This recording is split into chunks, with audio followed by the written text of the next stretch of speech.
He is bottom. coming Yeah. from Hopkins Hill Road too, I think, so. Yeah. Yeah, it took me about What's 20 his minutes just to get. Dr. Douglas Jacobellis. Okay. I'll see if I can find him. All right. Well, as the staff support convening this first meeting, I will call the meeting to order and do a quick roll call for the attendance. We have Craig Pinardo, Here, Dr. Douglas Jacobellis. Oh, there is a note, he'll be 15 minutes late. And given the time, I should have seen that. Aaron Bosworth. Here. Jonathan Pasqua. Here. Jennifer Ludwig. Here. Tim Pimentel. Here. Andy Cohen. Here. All right. Let's begin with introductions so that we can all get to know each other a little bit and what our backgrounds are. And I'll go first. My name is Benjamin Marchant. Call me Ben. I was hired and started on April 4th as the town manager for Coventry. And in that very short time, my biggest task was to get a public vote to pass the budget. And we're very pleased that it passed. I guess I was told it was the first time in 6 years that it passed on the first go around. And that has a lot to do with impacting the level of services the town has been able to provide over the years. But I've been in local government since 2000. I started as an intern at the City of San Diego Mayor's Office, and I worked for two different mayors over 4 years, and went on to a master's in public administration at Northern Illinois University. Worked in the suburb of Chicago, and got my feet wet there. Left for St. Louis, Missouri, and worked under a very renowned manager who is just an expert in the profession for Maryland, the city of Maryland Heights. Then I went on to Jerome, Idaho, Coquille, Oregon, city of Coquille, population 3,835. It's a city, so don't think you're anything less than a city. And then I moved my family to Springettsbury Township, Pennsylvania, which I could not find on a Google search because it's all York County. It's funny, they have all these neighborhoods and you ask where people are from and they say either the neighborhood of York, but very few said Springettsbury Township, and that was a town of 27,000. Wow. Good sized town. Center of commerce, center of retail, business, jobs, employment, great schools, great community. It had everything. And then COVID hit and things went sideways, and now I'm here. So. For better, for worse, I am excited to do great things. Economic development has always been a high priority for any of the communities I've worked in. It has taken very different forms, but we'll get into more of that later. That's just a little bit of who I am. I guess my strength in management is in budgets, personnel, contracts, labor. You end up doing it all eventually, but all right, we'll go around the table this way. My name is Andy Cohen. I am a native Rhode Islander, but I've lived away for some time. I went to school and got a degree in management engineering, but went into teaching for a few years, at which point I decided I needed to get a real job, and I started what at the time, 1978, was a high-tech printing and graphics business, which I enjoyed and did for quite a while, 25, 26 years. At which point I sold the business to my employees and went off to become a small business coach and bookkeeper, which is what I do these days. Very nice. Nice. Hi, I'm Jen Ludwig. I think I've met everybody. So I'm town councilor for District 2. And so this is definitely a passion of mine as well. One of the things that I'm looking forward to is talking about some of the opportunities that we have to do with this committee. And I'm going to be a little bit more of a listener right now, since I get to be more of a talker in some of the other the other meetings. Awesome. Thank you. My name is Craig Pinardo. I'm born and raised in Coventry. I've owned Main Street Wine and Spirits, located just down the street for the last 8 years.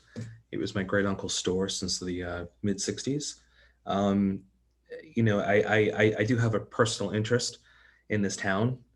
You know, I haven't always lived in Coventry, but having now run a business for 8 years, I just see a tremendous opportunity. You know, this is a huge town. You know, leadership here has struggled over the years. So I think we're in like one of the best places that I've seen. This is now trial 3 for the EDC. So I'm really excited. And I will say, I don't want to interrupt earlier, but just the structure and the formalities to get to where we are today have much been improved since the last 2 iterations. So, you know, personal interest in the economic growth of this town for both, you know, personal and business purposes. So Great. we can only help. So Excellent. Erin Bosworth. I moved to Coventry almost 5 years ago, just over 5 years ago now. I was in West Warwick before that, and before that in Massachusetts. I've worked for Schneider Electric for just over 10 years. I've done a variety of roles from business development, service development, and I'm currently in leading our global digital service offers as they're going to market and launching.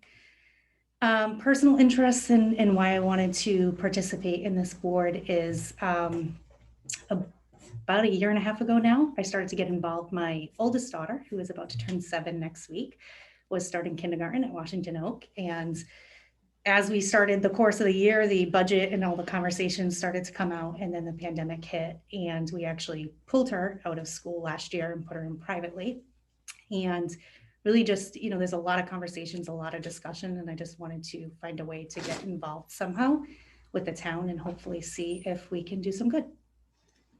Very nice. Good evening. Hi. Hello. Have a seat. I saved you a chair. would everyone improve their posture before the doctor sits down?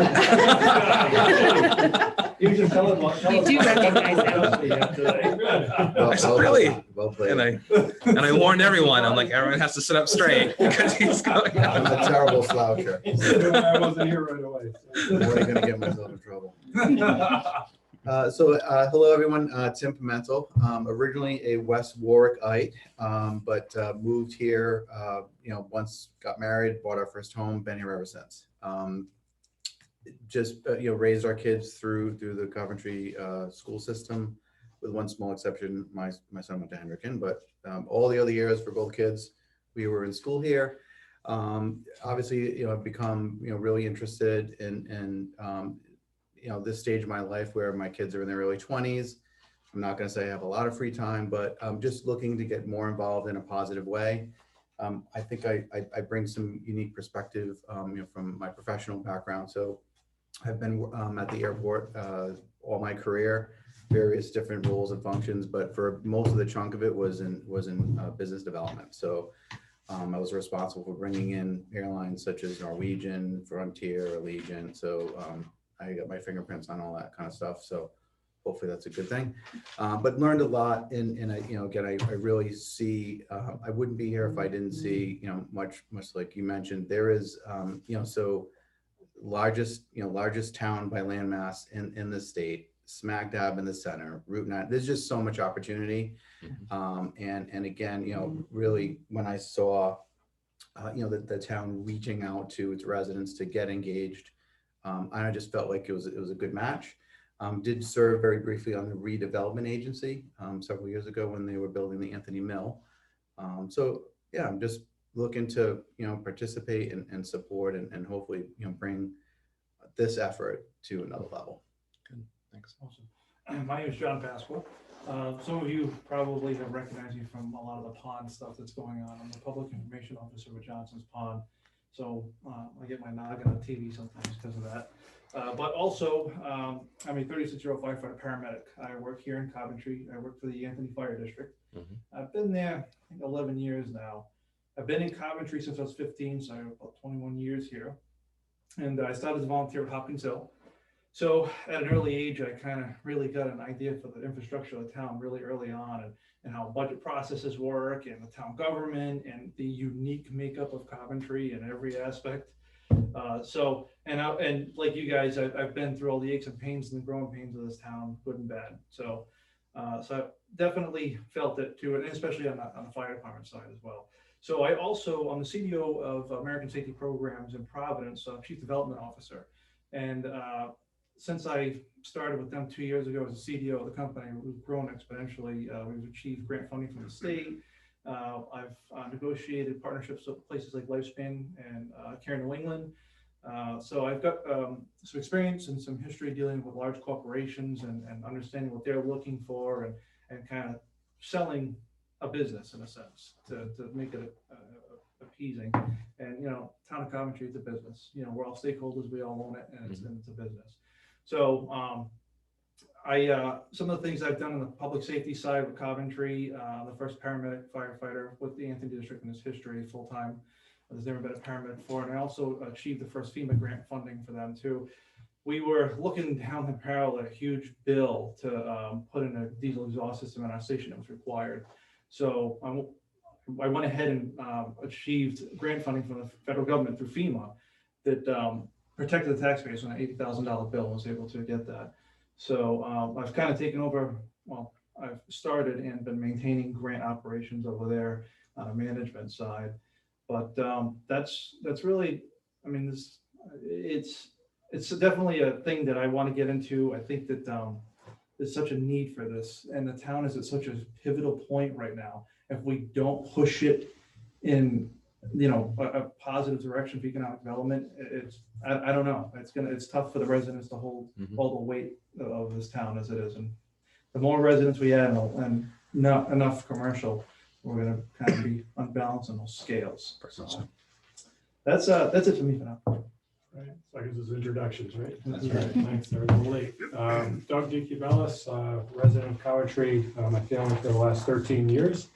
And I guess you call me a small business owner, I'm a chiropractor in town. I've had a business here since 2006. So having both of those elements in play, having seen the town from a resident standpoint and from a business owner, small business owner standpoint, I heard about this opportunity. I said, well, it's time to give back. My son's a little older now and allows me the opportunity to give back too. I grew up in a community where community service was, encouraged. And so when I saw the opportunity from a newly elected Kim Shockley mentioned it to me, and I said, well, throw my hat in there and see what happens. And glad to be selected to be a part of this great group. It seems like. Thanks. Great. Well, thank you all for your service and volunteering. Hopefully we'll do some really great work, and if we can meet more than 2 meetings, we're going to keep making records. Set those goals. I will I do want to set some expectations. As a manager, I'm a pragmatist. I want to do things that work. I want to do things at the simplest level possible and not over program things. I want to do better, faster, cheaper. The adage I could say at the city of Coquille was that mayors cut red ribbons, I cut red tape. I want to help just make the process easier for businesses. When you talk to a manager, or you talk to me about economic development, a lot of hiring boards want to see someone that will bring in the Googles and the Yahoos and the all the big companies, Amazon and FedEx or whoever, because that's going to be a lot of jobs, a lot of investment, a lot of taxes. But I see that as a manager, as staff, you have very little control over any of that. And if I'm going to hang my performance evaluation on whether one of those guys came or not, I'd be out of a job quick. And as business owners and people familiar with small business, I hope you understand that I know that it's not what I do that makes it a good business sense to come to Coventry or not. I can certainly help. I can expedite the process and make it less painful to get your permits and go through the process that you would have to go through in any community. So it's marginally better to do business here.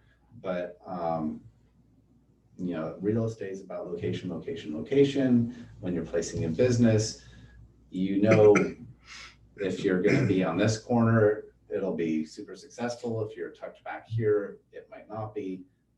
There's a lot of different business dynamics that come into the decision. And if we're recruiting a business from another state and we're competing with other states, I'm completely at a loss to say whether we're the best business decision for them to come here. And so under that logic, I don't believe in incentives. I think incentives are problematic. One, because you're incentivizing them to go maybe against their better business sense. Usually the location of business is less a business decision and more the whim of the CEO or the owner, because I live here or I want to live there. But I think even more to the point, if a town, a city, a village is going to extend benefits and tax breaks to a business that has never lived here, never paid taxes here, has never invested here, you're kind of scoffing all of the businesses who have. And why should this stranger get the breaks that you've been busting your backs trying to build a business over time, and no one ever helped you out like that, right? So I think they do have a place, and I will use them as a tool because the state provides them, the feds provide them, they're out there, and I'm happy to provide a service of connection, but I just want to see it grow.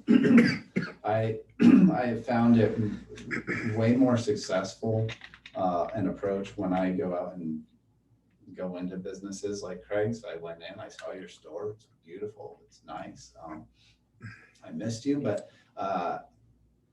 it's those connections when I get out and just talk to the local business owners or managers to find out what's really going on, that I find out that, oh, you're looking at another location, you have expansion problems, you have delivery problems, or maybe there's a service that you need and I just happen to know of another business in town that could meet that need. And so a little bit of matchmaking, networking, but what I call that is economic gardening.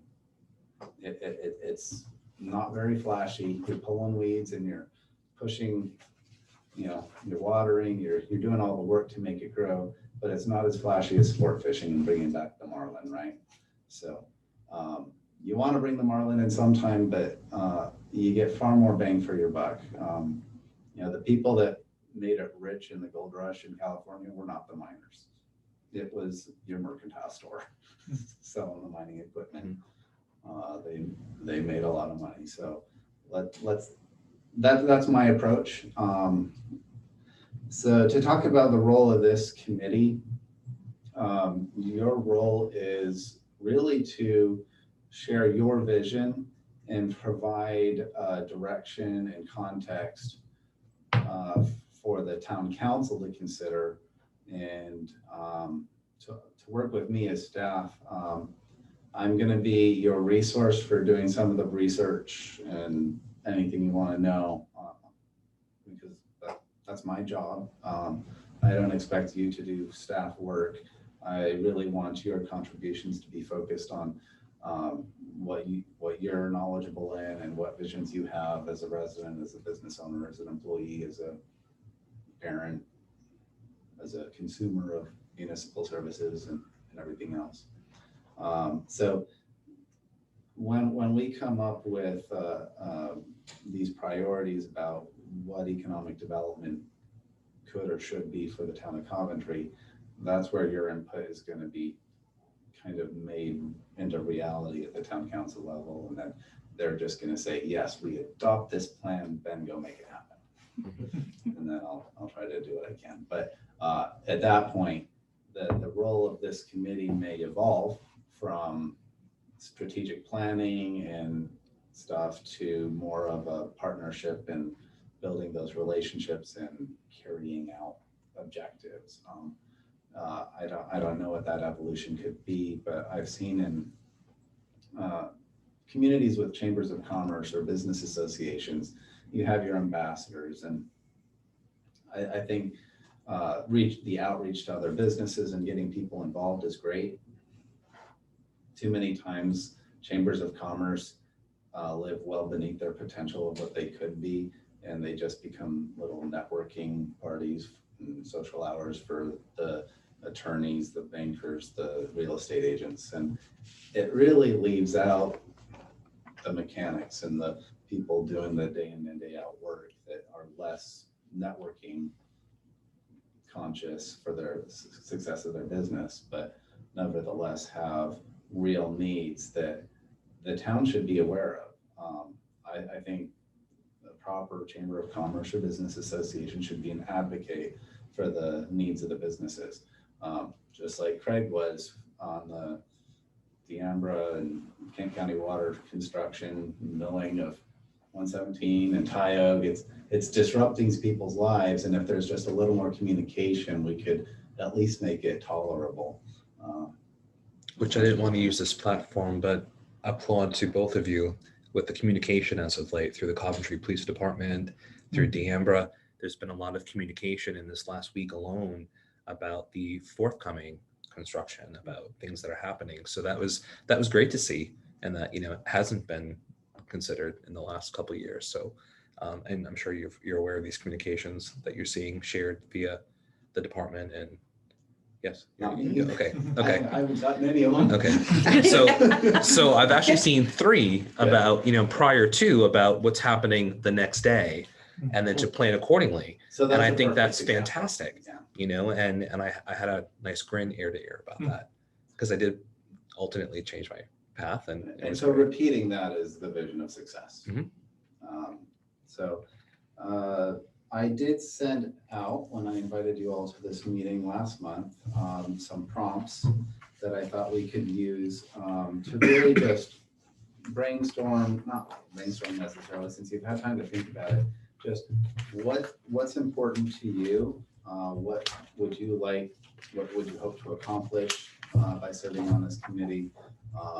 What do you see as the critical needs that we should at least identify? Okay. Get that hopefully together. address? I put that together for today, but potentially I could use it to, you know, review it. I can share it with you electronically, Okay, what my vision of this committee was, That's great. in that PowerPoint presentation. So I can share it with anyone else too, if you want to just take it home. And I think I'm short a few copies, but I'm gonna share. I can send things back, or we can make copies so do here. you want to walk through that now? Do you think I that would be could helpful? send it to you right now. Are you on link with this? Not on my laptop, no. Okay. If I could make more copies, everyone could have a copy. And How many do we need? Just 1, 2, 3? 4, right. Plus that one? 1, 2, 3. Yes, 3 more.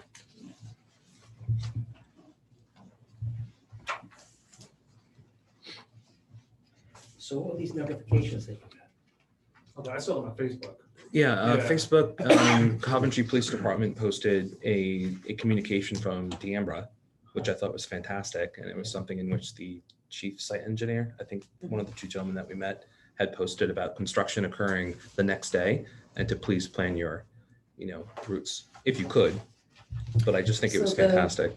I think You have a nice grin. yeah, maybe the 1-minute background, just everybody knows what we're talking about. So, so Craig had reached out to me and said, I'm really having a problem with this. You know, he CC'd me on something. I'm really having a problem because the construction's right in front of my store and there's very limited parking in front. It was And closing the business from 9 to 3. Yeah, so, and I had no idea. So I said, okay, can I come see? Let's just see, let's see what's going on. And then I had read through a little bit of the background and saw some of the pictures that he sent. And I said, okay, well, I From mean, last year. yeah, from last year. This has been going on a really long time. I know David Simmons, most people do, from Kent County Water. So why don't we invite David? Why don't we invite the site engineer? Why don't we invite the construction lead? And we all met in the parking lot the next morning and talked about, you know, what we could do to make the situation better. So how I see that applying, for example, in this type of environment, maybe not right off to start, but at some point, having some sort of tie into businesses around here to say, if something like that is impacting you, let one of us know. We'll bring it in here and think about ideas on how we get communication out. Are there certain ordinances we want to look at? So for example, I've seen a lot of people posting about, why don't they work at night? Well, there's actually a local ordinance that prohibits that, Right. but nobody knows Or that. from They even just, starting earlier, or like you- we had discussed. or even starting earlier, they can't do that because of the local ordinance. Mhm. So is that something that we might want to take a look at? So we're not going to do things like that on the fly. Those are serious changes to the town that we'd want to, talk about the impact on citizens and businesses. But those are the things that we could do if we knew about it. But I didn't even know about it until you sent me the email. Right. And then I said, oh, well, I've been working with David to get all this stuff onto the website. We just need to circulate this stuff. Right. And I was just, how many times can the road in front of my business be ripped up, redone, but however Apparently though, unlimited. yes, 9 times, 9 times. But I just feel that, Thank you. I think much of the concerns that this community is facing are state projects that go well past this address here. But if this committee could be engaged in that state planning and bring it back into a town planning and kind of look at it. I mean, obviously that project was probably in consideration many town managers ago, and it just kind of got slipped, and there's been transitions and stuff. And I think this office might have missed it. And all of a sudden it happened, and no one really, oh my God, and no one had any insight on it, that this major water work project was going to happen, after just getting through the sewers too. So I think the town's had, Let's not open Pandora's. but the right town now. has just had, but there's been monumental, however, though, where this committee could be helpful is that infrastructure changes and improvements are critical for this. So, and that the success of this EDC is critical on infrastructure. You can't invite businesses to expand based on septic system usage and having no water and having to put a well in. And, so these are major improvements to this community to make it more appealing. It's just the way that it was executed. So Ben, should we, I know we don't have a whiteboard, but this would be the point in the private sector where we'd be like, infrastructure, I'm taking the notes down here. So I got business impacts, I heard construction. So that's the impact on the operations of the business, but we also want infrastructure. But I also think too that this is a very unique town in the sense that so much of the infrastructure is both state and town, right? So when people do complain about state projects, the town says, sorry, it's a state project. And there's the hands go up, or, or this is a town project, so there's not, I think the town has to own the responsibility of any project that's occurring within its zip code.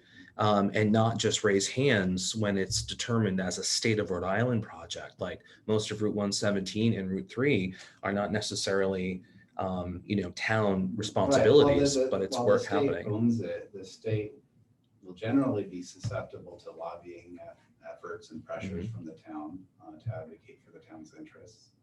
So. But if the town has no lobbyist or anyone to advocate, right? So hopefully with this organization, we can look at a state project like that and say, my God, how is this infrastructure project going to impact both the personal and the commercial side of the town? And, then work as the lobbyist to ensure that their interests support ours too. There's a DOT meeting coming up about some of the infrastructure projects coming out over the next 10 years. And I think we're one of the 6 top states in the country to put that plan together. Great. So maybe I can put that on your radar. I just got something about that from the state level I can send over so we can start figuring out how to plug in. Yeah, and it's critical. I mean, I'd always embrace infrastructure. So under infrastructure, the state has its share, the town has its share, then you have all the utilities, King County Water Authority, gas company, electric, National Grid, all these different entities. The worst thing you can do is just when you get done paving a brand new road, and then someone wants to come in and cut lines for fiber or for anything, gas lines. It's like, no, we should be coordinating any road projects ahead of time. Correct. With those utilities. Hey, we're gonna be doing this road next year. Do you have could we combine efforts to reduce costs, preserve the life of the road? Because a road will live longer the less you cut into it. Every cut is a degradation. Who has access though to those schedules that would be in a position to even coordinate it or try to coordinate? Well, the town only has access to its own. Right. To some degree, we can get notice from the state by looking at their state's transportation improvement plan, which is usually a 5 to 10 year plan, just like Jen mentioned, there's one coming up, a meeting. So you can get on the radar and you can know about things, but what we can't get ahead of is the project by whim when the state finds money and says, we're doing this now. There are some other opportunities. So for example, we have 2 town council appointed board members on Kent County Water Authority. So for example, we could have a conversation with them to ask how can we be better plugged in. So that's just, I'm just thinking out loud right now, that may be another avenue, because the projects we were just talking about are water, the main lines on 117. And then, for example, the Sandy Bottom line and the new bridge that they're putting in over there. That's not also a tunnel. No, that'll be a bridge. the what? That's not a tunnel. That'll be a bridge. It'll be a, I'm yes. joking. I was like, I'm just joking. I don't know anything about a tunnel. The big dig project was, Yes. was quicker. Yeah. We're just gonna slap some wood down and then ride the horses over. So, but that's also water. So we have been able to make a little bit of strides, like for example, with Kent County Water, they just started a new page to put on information on some of their major projects. Now we have to actually go look at the page. But I mean, that's a big change. We didn't even have that, a few weeks ago. So I think some of this is built in relationships, so we can find Is out. there any way to That's do the something key. analogous to that with the electric company or, others, so that we can get some kind of input as to what their plans are? Good question. That's a symbiotic relationship because if you're trying to attract a business, the electric company needs to know what the service demand is. Data centers were all the rage for a while. I don't know if they still are. I think they've built enough of them that it's not, but a data center has huge needs for electric power consumption, and some communities could not service them because they didn't have enough transformers and enough distribution lines coming into the town to even do it.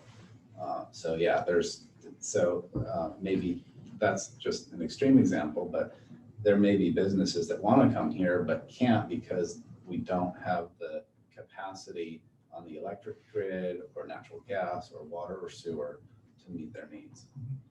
If I can add to Andy's question. So the answer is, to your question, who can get this information? Anybody, right? So I work for a public agency.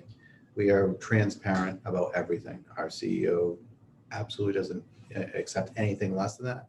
All this information as an individual, you could put in a request for information. So this isn't hard to get. But again, how many places can Ben and his staff be at once? So I'm glad we're talking about this. This is there's a lot of ground level stuff that unfortunately the town just, I didn't follow any of this stuff. Like I'm as non-political as you can get, but clearly a lot of stuff wasn't happening that should have been happening all along. And it's relationship building. You said it. It's letting these other agencies know that, hey, they're Coventry, we're upping our game.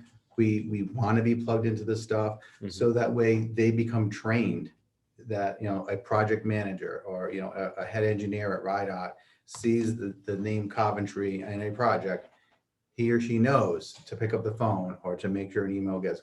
So we can get there. Mhm. It's just a matter of breaking down any perceived barriers, establishing relationships, and just letting them know, we need to know. It's vital to our efforts to just know what's going on. Is that something that the we could be we?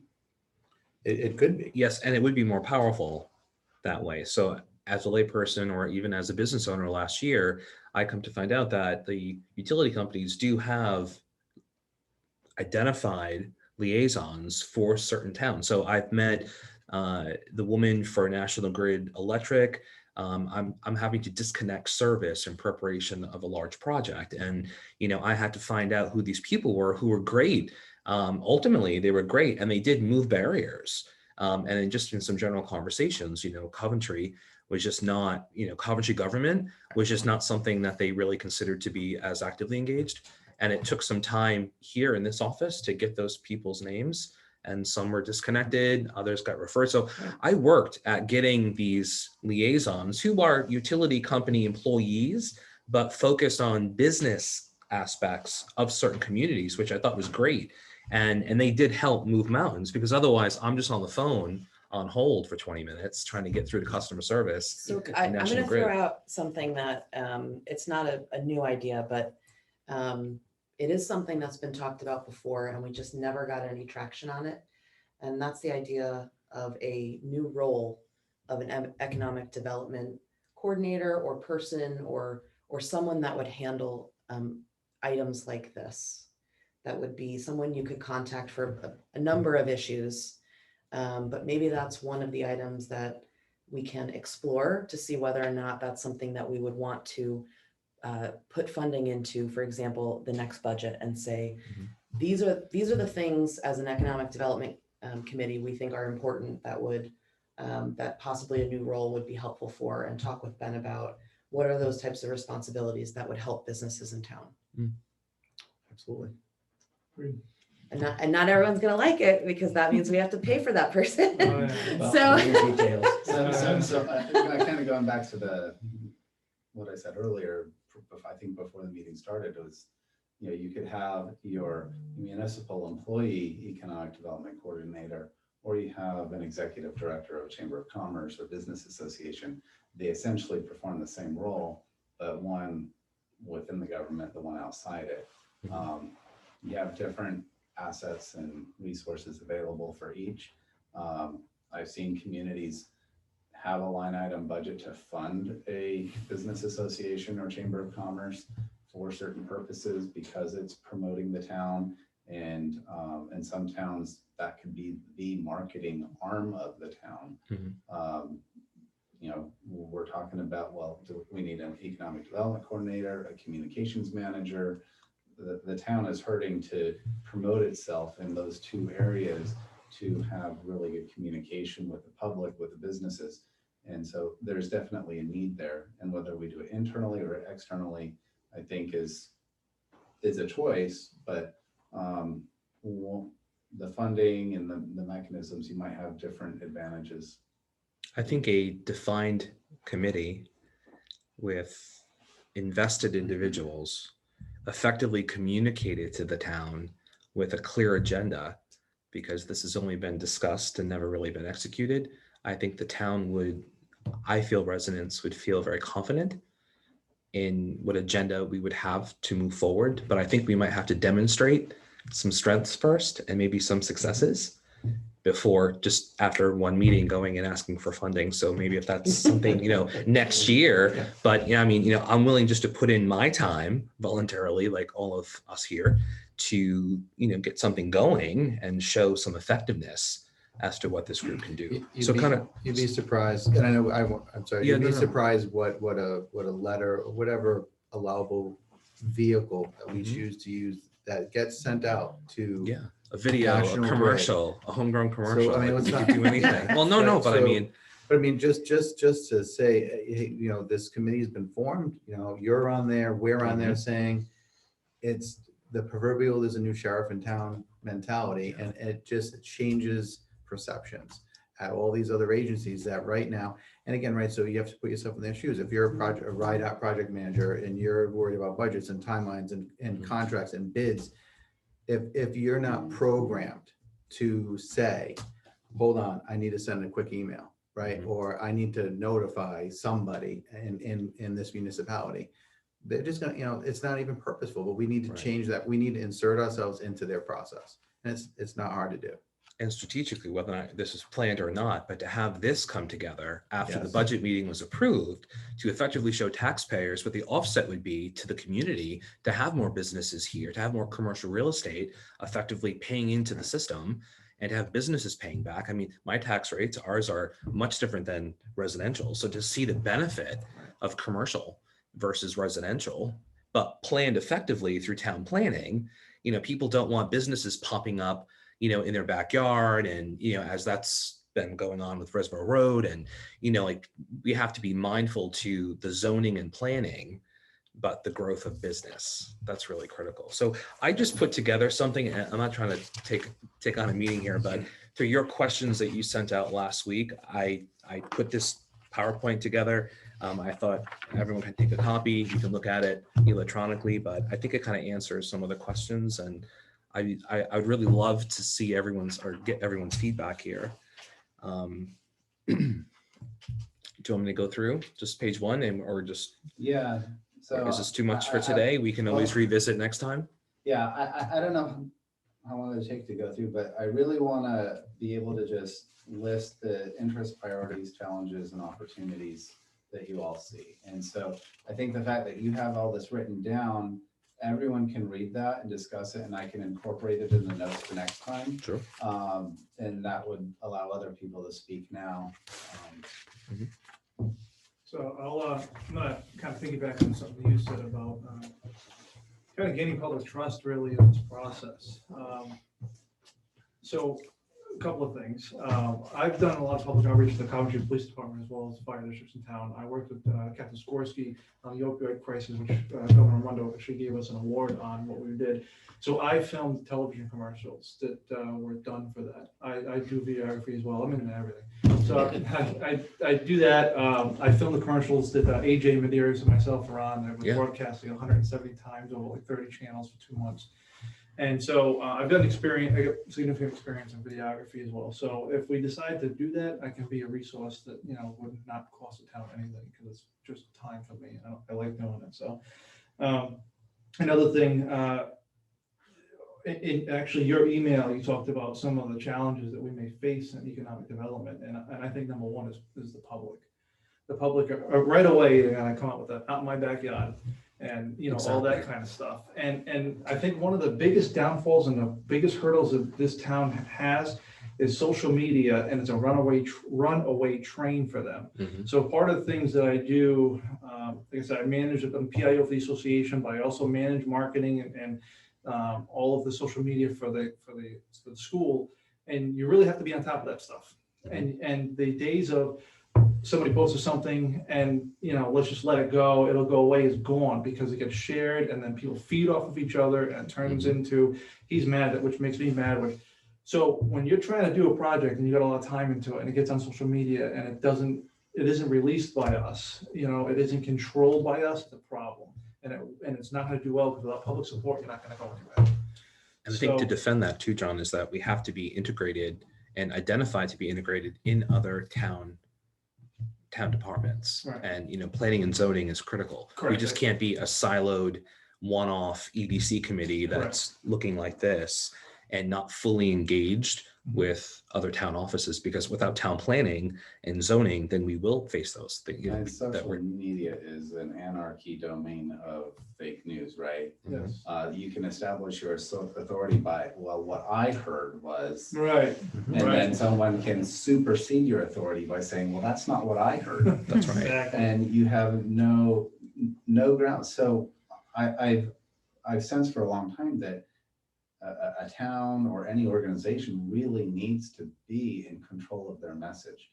And you need to establish the credibility that when everyone else reads the muck online, they go, I'm gonna check The source the document, source right? and get the consistent answer. And I think there's a way we could achieve that, especially with a group like yourselves reaching out to your contacts, supporting and reinforcing, kind of like a Wikipedia business interest of saying, let's comment and support the message and whatever venue we're going to hold the authentic message in, whether it's a town website or a business association website or a business, it could be shared across all businesses, but you start to have more of a cohesive community that can stand up to the hate and discontent, the vitriol, and all that. One of the other things you had mentioned was kind of showing that we have the ability to make a difference and really kind of put something out there for the people to see. Councilman LeBlanc messaged me, I don't know, probably about a week ago, and talked to me on a fire department level about town fireworks. I know you know where I'm going with this, because I think he mentioned it to you too. So it kind of spun from there, and I kind of thought in an economic development way. And I said, well, Coventry's not known for anything. Situat's got an art festival, Charleston's got food, and they have all these things, and people will travel from all over the state and visit these areas and take part in these things. We got nothing. So I thought about a few different things. I took a ride. I looked at some areas. I know the area very well. I have to protect this area. It's my job. I'm in charge of that whole side of the town when I'm working. So I know the structure. I know what we can handle. I know where we can place things. So immediately I said to myself, if we plucked off Route 3 at Bernard, so people had a way to get around, and we went to Autoland, and we put Rockwell Amusements in Benny's parking lot, and set up vendors and everything, and invited everybody that has a business in this town to set up a tent to be able to, like Old Theater Diner, be able to vendor food and just promote what Coventry is. And we organize this could be huge for the town. We put it away from 4th of July and put it in its own weekend. So the town's giving people back some fireworks, because they complain about it all the time. I hear about an association, like, well, I can't see them. So, but now they're going to be able to have theirs. And then it's also going to promote the small businesses in town. And it's going to expose you to people that have never seen you before. And I think that it's really going to show that we're making a change, and we're pushing to support our businesses and grow you as well, and give you a platform to stand on. So I know we had talked about it briefly, and I kind of scribbled some notes down about what it would take, and an agenda and objectives to be able to accomplish something like that, who we have to talk to, the planning of it, the police department, the details, the costs of it, and all that kind of stuff. There's some businesses in town that want to donate, that would donate to something like that.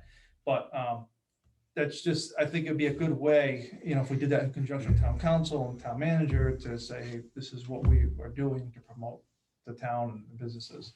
So you're talking about a special event, but the purpose of that event is to create community identity. Exactly. Coventry's not 2 hours from Providence. Yeah, in business camaraderie. So the Good idea of events is, that's an interesting one, because whether it's fireworks, whether it's, small business related, this idea of having some sort of community event is certainly something that we've, probably chatted individually with Ben about. We're trying to figure out how to do that from a council level. But if I can maybe bring it to Economic Development Commission, and Ben, maybe you can help me here. If we say, as a committee, we think it would be helpful to do some type of business related event in town for the following reasons, or whatever we come up with. And we think this would be helpful in the following ways. And this is what we would accomplish. And just generally, this is what we would want to do. Is that something that we can work with you to say, can we put some sort of logistics package together and present it either to the council for funding, or if we don't need funding, then, are there resources in town that can help us? Because I heard you say a lot about logistics, and that I'm not sure if that's necessarily what we would run, or it's something that we would ask for help from Ben and the team from. I don't know how we would do that exactly. Yeah, that have to go through the emergency services piece and stuff, but I don't want to, but that's a great idea, but I just want to stay fundamentally to what we're here to do, and kind of go back to your questions. Like, I think we're so eager to do something, but I would think that an event like that should be done into maybe our second year of success as an EDC committee before doing something. I mean, that, like, I would love to fly on that right away, but So that's where I kind of had 3 different prongs in that one idea, and I'm not sure which prong you were getting at, or how you're saying, because just bring all the business somehow together to do something to fund it, and I don't even know. I can't quite get there. I think we have to determine that too. But I think it largely depends on what the businesses in town actually want to do. How many, there's some businesses, Boston Scientific, Yeah, they're not gonna set They're up not- t-shirt They're stands. they're not setting up anything. There's some for- interesting Yeah. T-shirts. They might but- underwrite the fireworks, but but every business has its unique role and niche and way to interact. So I really like building community identity, special events, the idea of being a destination place. You can take the most odd, off the wall thing, and it can be your shtick, right? The world's largest ball of yarn is Yeah. one that I heard all the time that I thought was dumb. But I think in Oregon it was, no, I want to have the world's largest lumberjack park. When I went to Korea, they had these adult swings that you stand on, and they were like 30 feet that way, 30 feet that way. Is huge. It was fun. It's like, no, that would never pass any safety inspection in the US, but it was really cool. But if you think kind of what's niche, I know I'm an enthusiast for disc golf. I'm not good. I've never gone to any tournaments, so I'm not crazy like some of the people are that carry 100 discs with them and have every throwdown. But I know that a championship level disc golf course will bring in hundreds and hundreds of people, and they eat, they drink, they spend money. That could have a huge economic impact on a town, and it's something that no one in town has ever heard of, never played, never done. But a disc golf course is probably one of the cheapest things you could throw up. Some concrete and some posts, 18 pins, you're done. And so economic development can take a lot of different forms when you're talking about how are you going to design the destination attraction. This community doesn't have a town center. And I think that is a major obstacle to creating a sense of community unity and identity. You have the 5 different districts that are as different from each other as, Yeah. Providence and Situate. It's just, Right. they're not the same.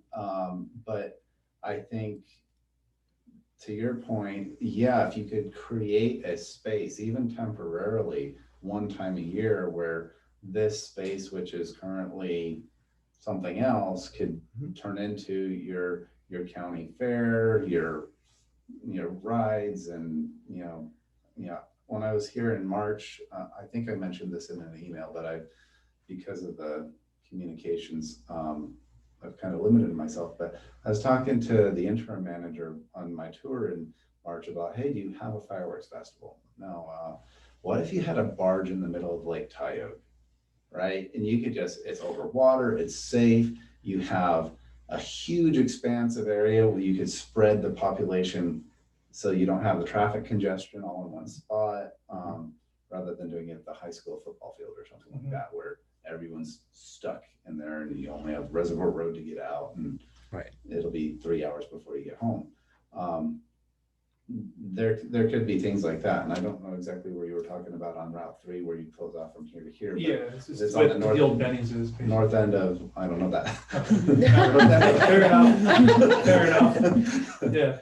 I'll learn it eventually. Yeah, I gotcha. But yeah, so, for me, it's like that north end of the lake, you do have it's really scrubby, it's not maintained, that could be beautified and developed and whatever. But right now I see parking, and I see access, and I see businesses on the other side of the road that have a lot of parking. That would benefit. Yeah, right there. Okay. Yeah, that's it. That's exactly what I'm talking about. Yeah, put the amusement rides, all that stuff like that. So how do we take that idea of either events or community engagement and make that a priority? And it doesn't have to be like a one-time event. It could be like Small Business Saturday. So the question is, what do you hope to achieve through your economic development efforts? Is it about making Coventry a destination for outsiders? Is it that you really want to pull people off the interstate and from the surrounding towns to come here for in Gilroy, California, it's the Garlic Festival. You can get garlic spaghetti, garlic ice cream, garlic yogurt, garlic, everything is garlic. It's just their thing. Is that what you want to do, or is it something different? Is it not so much about the tourism aspects? Is it more about, we just need infrastructure. We need, consistent, steady power that doesn't go out. we need to be investing in fiber to the door, at least to every business, so that their internet never goes down. You know, those two are two very different initiatives, and maybe we want to go after both, Right. or maybe only one really is important to this town. So I personally don't want to be part of a planning committee, but I do want to be part of a committee that essentially identified to ensure that town leadership, town departments are fully integrated to support both small and large business. And ultimately, as we define our infrastructure and our protocols and our plan, the town's vision through town zoning and planning, that this town organically becomes more appealing to other business owners, individuals, organizations that want to invest into this town. We have to work very hard to ensure that it's streamlined so that our existing businesses are successful and future businesses look at Coventry as a location to make an investment, to buy commercial property, tear something down, build something new, and that process to do that is easy and not convoluted. Because if I had $4 million to make an investment in another business venture, am I going to do that in a very convoluted town of Coventry, or am I going to go into a more organized town like, say, North Kingstown, Richmond? You know, I mean, how does the highway access look? How does the infrastructure look? I can't invest $4 million into my business when I have to put in a well and have a septic system, and then potentially look at, you know, a $300,000 investment to connect to the sewer, you know, depending on what your business is, a restaurant, a retail store, an office, you know. I think I'd be hard pressed to build an office building to accommodate 300 people that need sewer requirements. I can't put a septic system in the back of a building on Route 3. So I think we really have to look at, with all due respect, great ideas, but definitively, and when I hear, maybe you can look at it later, but you know, we have to really organize ourselves as a committee to ensure that, because when I invested in this town 8 years ago, it was not easy. It's still not easy 8 years later with all of my relationships in this building.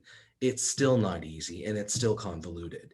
And there's no visionary plan. Okay, so that So brings up there's procedural. clearly about procedural pieces, right? So this committee has to bring operating a business in Coventry to be made easier, growing a business in Coventry to be made more streamlined due to infrastructure improvements. You know, a portal, communication should be all vetted through the town of Coventry, you know, but like I should be able to go to a town of Coventry website to pull a permit that doesn't default an error message, be able to contact someone in this department who's not on lunch for 4.5 hours. So, you know, I need to make sure that the people I need to contact to expand my business, improve my business, or potentially make an investment in my business or make an investment in this town easy, you know, because there are other cities and towns in Rhode Island that have very defined EDC councils, and doing business in those towns is very streamlined.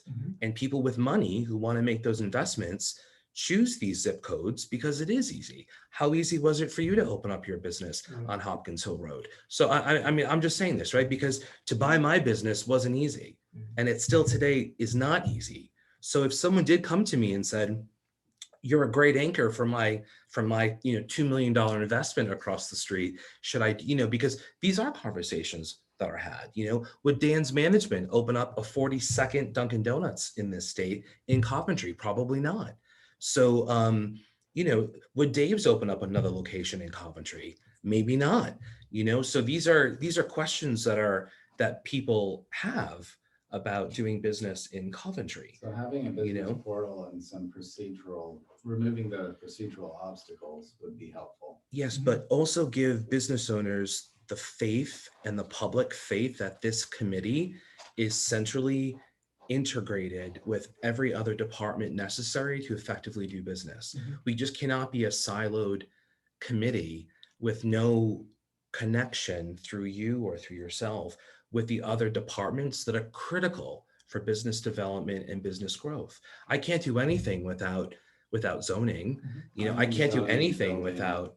without the building office here. You know, that was a nightmare. You know, I can't do anything. I can't increase my business side and hire more people without the fire department. Who the hell's the, you know, fire marshal to come in to approve my expansion? So, you know, it's not easy to do business in Coventry. And that has extrapolated itself out to many people in town and out of town. So we have to change that by being integrated with this town office Yeah, it was. confidently. That was one of the things that I had listed, a comprehensive review of policies, procedures, and regulations at town level as it pertains to permitting new businesses, everything from signage, business type to liquor licenses. Mhm. Just review all of it and see how it is and talk to business owners or people who opened up a business in West Greenwich or West Warwick and say, well, did you try Coventry and why not, why didn't you choose Coventry? That's right. What was it that stopped you? So as somebody very immature to all of this, not a business owner and fairly new to Coventry, I'll say that sitting in as of late on a lot of the, like, I struggle with like tropical smoothie. They have signage up there looking like they're ready to open. And then I go to the next town meeting and it's like, oh, now it's approved. And I'm like, wait a minute. How, like, I don't understand how maybe something we can do is kind of whiteboard. What are the processes? How does a business, how do they have signage up and looking like the doors are about to open before it's ever even approved in some I think sense? we need a small business playbook, Yeah. something that's commonly asked questions, something before you venture into this is what you have to, But it doesn't you're have gonna to expect. be. Small it's to any- large. Any business. Any Yes, It should be- it should just be be a business playbook. Right, right. Exactly. Big, Even- small, 1 or 100. Yep. You're gonna Even- go through the town steps, what you could expect prior to getting your business permit, afterwards, what you might expect with. So you're Even gonna- in preparation for this, I was just gonna say, I tried to go on to the town website. What are our businesses in town? And there's like 2 listed. There's not even a list of the businesses. It seems empty and it's like businesses can request to sign up to That's be a on really there. good point. There's 2 reasons for it. One, governments don't want to get in the business of being accused of playing favorites and advertising one business and not another. Mhm. And so then it's either going to be incidental or it's self-serve if you can self-sign up, but then we have to monitor it for legitimate, illegitimate, all that stuff. What I I hear think you Google does a say good enough job under with the that. town integrated approach to business services, which is exactly where I want to go. I think kind of another piece of that is reviewing the town's regulations and permits. I don't understand why the town council is approving a pool table in a laundromat. And issuing a license for that and having a hearing about whether they can have a pool table or not. I've never heard of that before. And to be as involved at the town council level over every victuals and drinking establishment, the only time any other boards I've ever worked with have been involved is to grant a liquor license. But if you're retail, you're retail. If you're restaurant. So there's a level of oversight that is just part of the town codes, charters, maybe it's state law. I don't know all the reasons that define the context that we're in, and I'm still learning that, but I see a lot of opportunities for simplifying the process and creating a more integrated approach so that the town council doesn't have to hold up tropical smoothie from opening because we couldn't get it on the agenda this month. It'll have to wait because we only have 1 meeting in July, Or 1 meeting the in August. CBD vegan store that needs to go in over at Center New England. Mhm. So I think there's also a couple other opportunities in there, like in some of the ordinances and things that have to go through planning committee versus, okay, you have to go through planning committee and now you have to go back to zoning for something. So there's definitely some opportunities, I think, especially from some businesses that I've talked to over the last year, where they say, I had to face the following hurdles, my signage, I couldn't put the sign up, or I had to compromise and do this. Like, why did it take 6 months to get this through? So we could certainly maybe help with putting some of the feedback together. But I do want to go back to something that you were saying about having this committee be ingrained with all the different groups. I just want to be careful because in my mind, the way this committee works is we come out and we provide information and we come up with a strategy. Mhm. And then we asked for Ben's help on certain things that we can actually do. But I'm not saying that, you know, John has to call Russ Crossman, planning director, to do X, Y, and Z, and then, you know, as a part of the business that this person has to do. So I just want to make sure No, just I'm understanding what you're integrated saying. so that the directors of those other departments are aware of what this or what this committee is trying to do and what we're trying to do. And like, we can't create a playbook if we don't understand what the zoning requirements are or what we have to push back on to maybe make a change. Mhm. Right. So like for the traffic and for the whole, if that entire infrastructure piece, if we want to approve zoning to start in commercial districts earlier in the morning to less the impact of afternoon business or something, like I just think that zoning and planning zoning is important for a lot of what we have in the charters, maybe changes that we have to make, but the future vision of what we'd like to propose also needs to fall in suit with the future planning that the planning office may or may not have or has, and, you know, kind of just work with that. I think that we have to be, you know, acknowledged, integrated with, have some Well, I think that liaisons, if really is that's my, not, that, or maybe that you or really is my Ben. job. Okay, I'm the town manager. I tell Okay. them exactly how to perform and what to do, and okay. that's the way it's set up. And because I'm part of this, you've got all of your integration in one person. We're good to go. That's great. What I think is the next step, the value that you can provide is questioning the status quo. Correct. Why? Correct. Why are we doing it this way? Why can't we do it this other way? And what could actually advance business in a way that the directors are too busy doing what they're doing that they don't have time to think about how to do it differently.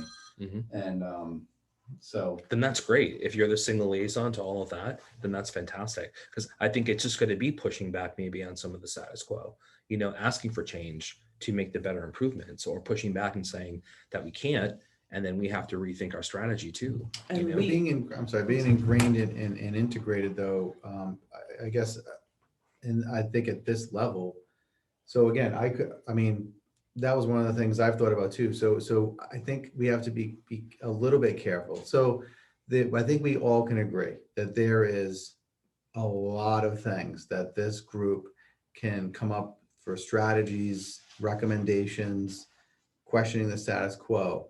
But we almost have to resist. And believe me, that was literally one of the things I have written down too. But I think there's so much to be done, and especially here at the very beginning. So we have a brand new town manager. So the timing actually couldn't be. We're going to be in lockstep, right?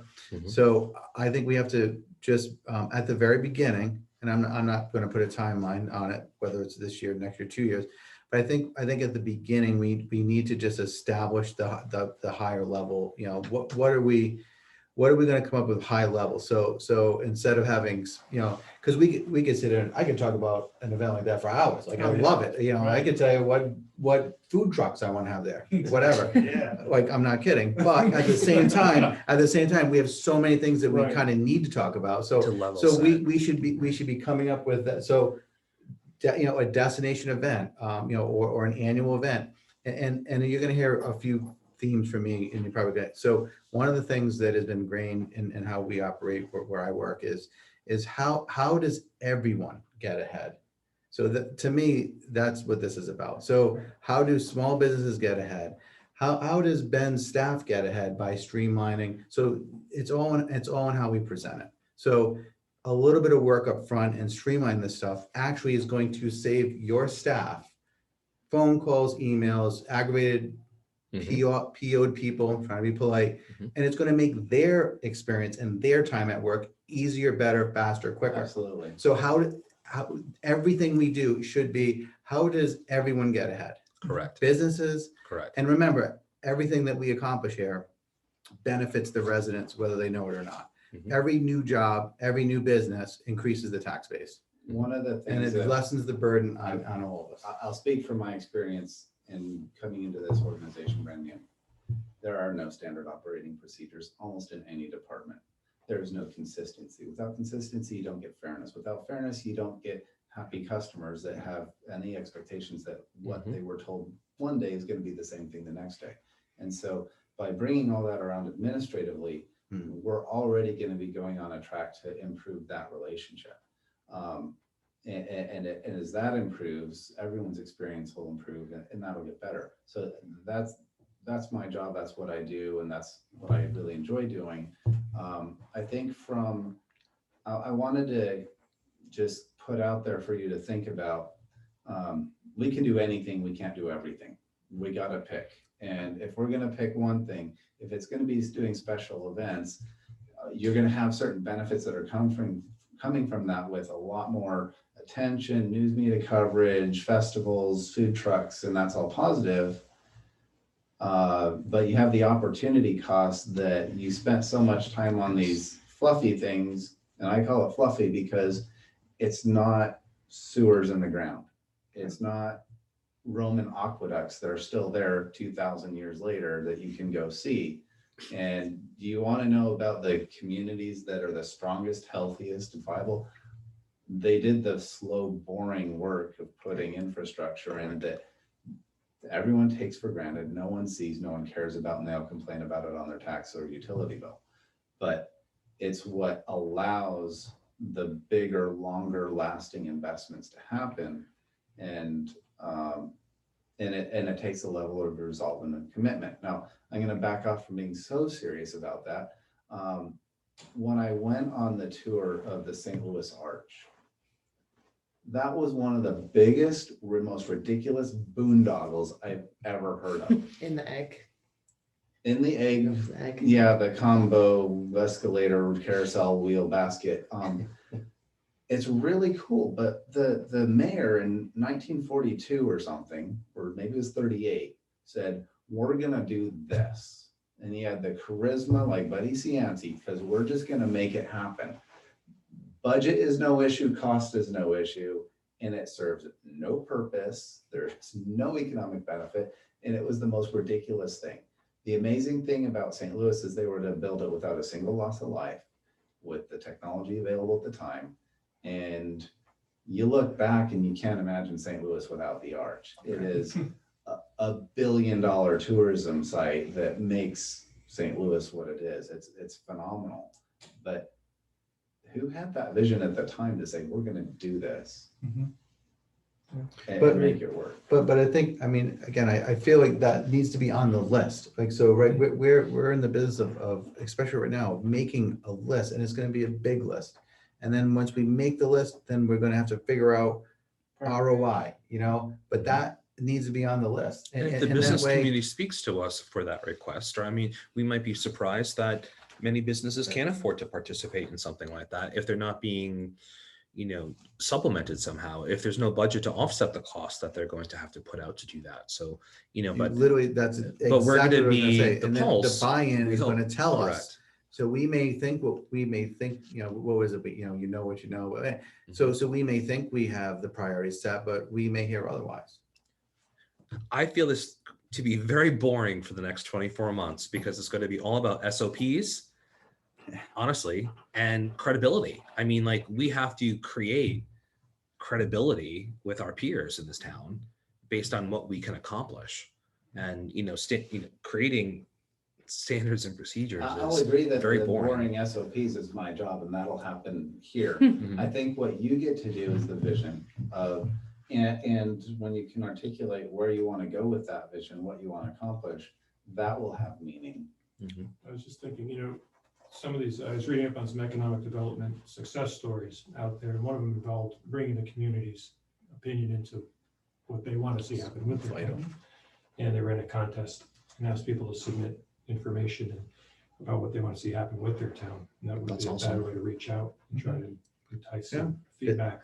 From Business surveys on the list. Community survey, did you say? Yes. Community survey, so get the people involved in, what they want to see happen. I Yeah. think, kind of going back to the beginning, the interesting thing about this town is coming back to that public perception and attitude and opposition. I think you'll usually have a majority that will always pass the budget and will always support a good project, Mhm. but they will never come out in sufficient numbers to sound like the majority. And you have the vocal minority that can kill things. You But usually most people who show up vocal to polls are the minority. ones who don't want something. Right. If they don't show up, they're okay with it, and they just assume it's With gonna the, pass. with the budget Crazy. vote, the one in January and the one in this month, the difference was 300 people. Oh, yeah. And That's a the, larger difference than usual. and the Which is a 300, shame. the 300 new people all voted yes. The same no people came out, the same number, but it was just that mobilization of enough people to flip the balance. Now, someone was telling me, well, to make hay out of this and call it a mandate from the public, but you know, What about it's 3,000? not my job. Sadly, 300. You know.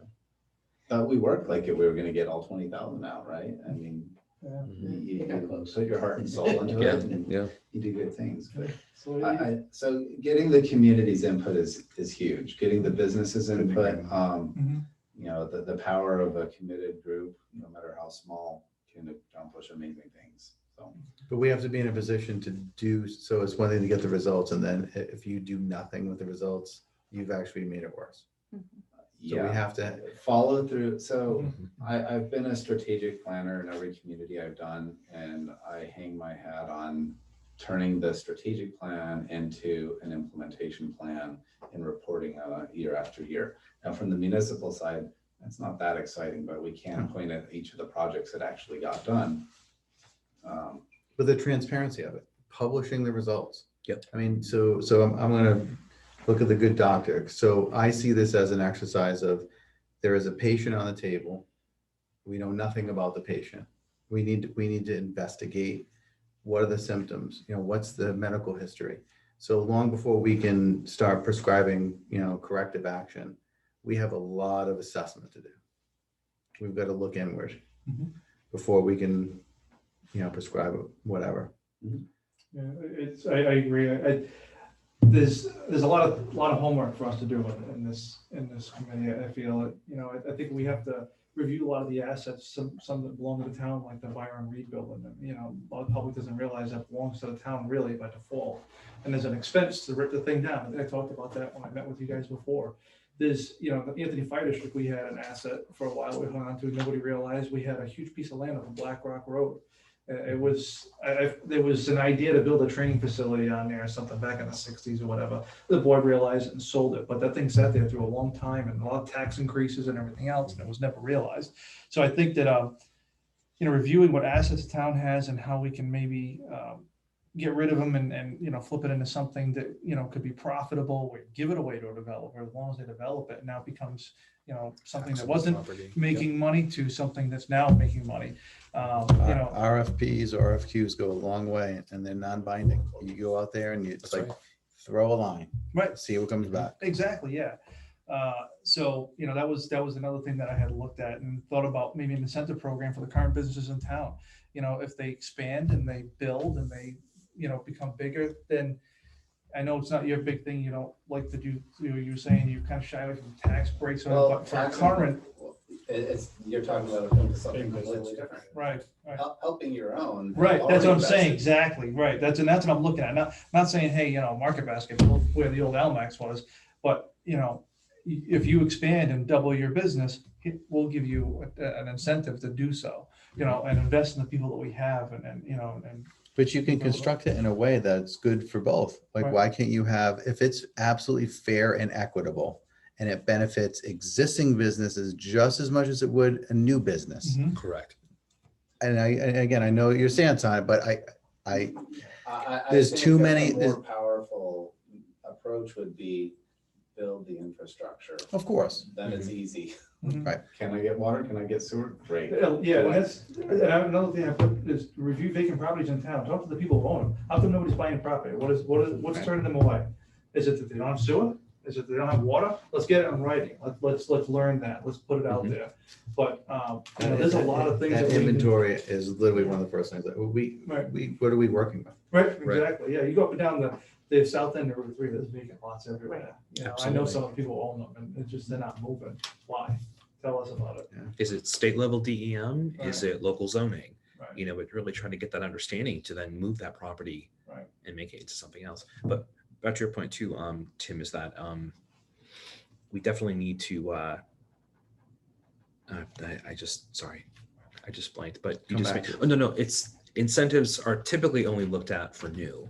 There hasn't have been to be. much for existing. So the fair and equitable piece If for both it's- existing and new, you know, I think a lot of towns and cities in the state and the public look at the, you know, with former Gina Raimondo, you know, all the EDC incentives that she was focused on for just new business and politics aside, but the former governor, you know, there was much to do about the incentives for new business. Hmm.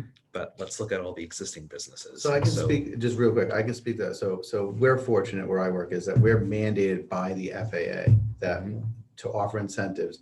It absolutely has to be fair and equitable to incumbents and new people. Exactly. So if we can do it in one single industry, Mhm. again, and it's all about, you know, we can get more into it, but yeah, it's all about transparency, fairness, and equity.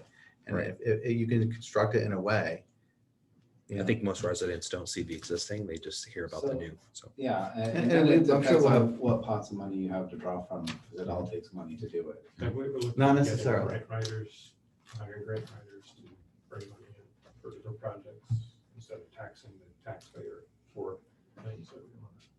I'll pretend you didn't say that. Having been in government for 20 years, it's my pet peeve that people think there's a grant money tree out there that's just handing out cash, that if it was that easy, we would already have done it. In my experience, grants are a bait and switch and usually have strings attached that you cannot tolerate.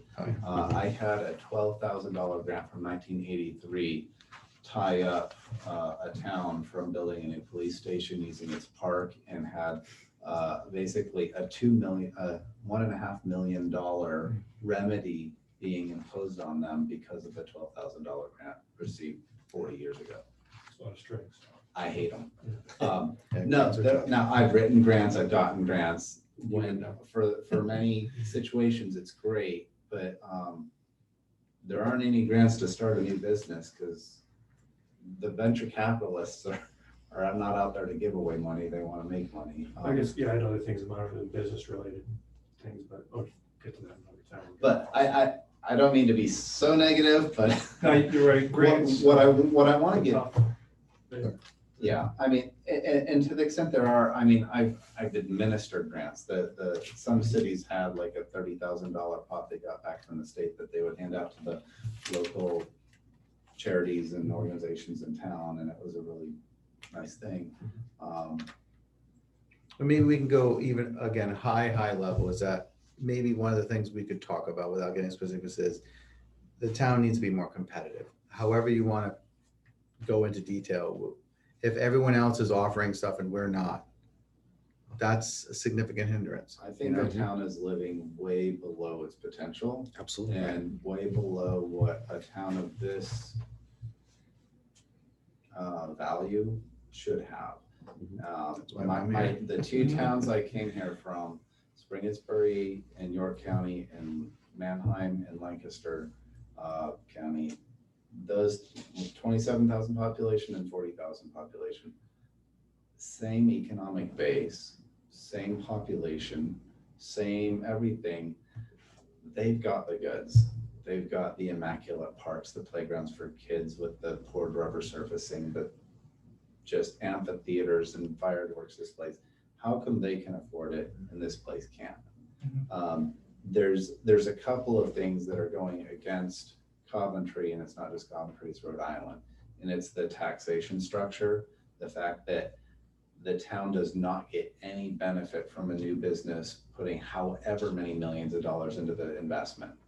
What the town gets is a rollback on everybody else's tax rates. So everyone else gets to pay less taxes, but the town now has to service more users with the same amount of money that it had. And so you're depleting the effectiveness of your government. So you're impoverishing your government through growth. Now, if that can be understood with a whiteboard animation company, that maybe you do that too on your site, then we could actually help the legislature understand, the General Assembly understand that their tax policy is impoverishing the communities that they're seeking to build up, and there's no prosperity that will solve our problems.